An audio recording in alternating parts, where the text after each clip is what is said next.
মাথায় রাখবা, রাইটিং এর ক্ষেত্রে যখনই তুমি কোনো টপিক সেন্টেন্স লিখতে যাও বা তুমি যখন কোনো লিখতে যাও, আমাদের সবচেয়ে বড় প্রবলেম হয় কি জানো? আমি অনেক খাতা দেখি, এক জায়গা থেকে লেখা শুরু করছে আর এক দেশে চলে গেছে, এক দেশে লেখা শুরু করছে আর দেশে চলে গেছে। কারণ কি? এটা আমাদের খুব কমন জিনিস।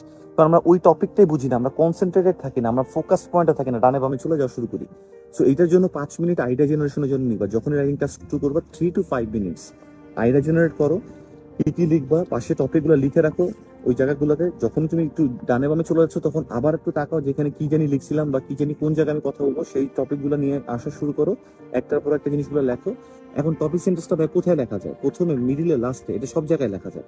কিন্তু যারা খুব ভালো রাইটার, মানে যাদের লেখার খুব অভ্যাস আছে এবং মানে ভালো, কি বলে এটা, রিডারও অ্যাজ ওয়েল, তারা করে কি, তারা পোয়েটিক ভাবে টপিক সেন্টেন্সটাকে মিডিলে বা লাস্টেও আনতে পারে।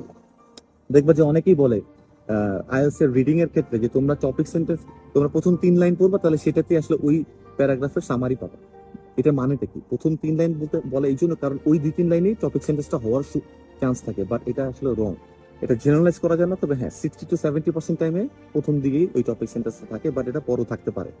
তো টপিক সেন্টেন্স হচ্ছে ওই পুরো প্যারাগ্রাফ সম্পর্কে যেটা বলতে হয়, তারপরে ওটা পরে সাপোর্টিং সেন্টেন্স আসবে, কেন হয়, কি হয় না হয়, এগুলো কয়েকটা ভাবে আসে। এগুলো এগুলো যদি আমরা একটু মানে একটু ক্যাটাগরাইজ করি, তাহলে এটা খুব ইজি হয়ে যায় এবং আমাদের সামারিটা দেওয়া এটাও ইজি হয়ে যায়। জাস্ট একটু বোঝার জায়গা আছে এটা। এটা এমন না যে এই লাইন পড়লে এটা হবে, ওই লাইন পড়লে হবে। যারা এরকম করে করছে তারাই আসলে বারবার আইএলটিএস পরীক্ষা দিচ্ছে, টু বি ভেরি অনেস্ট।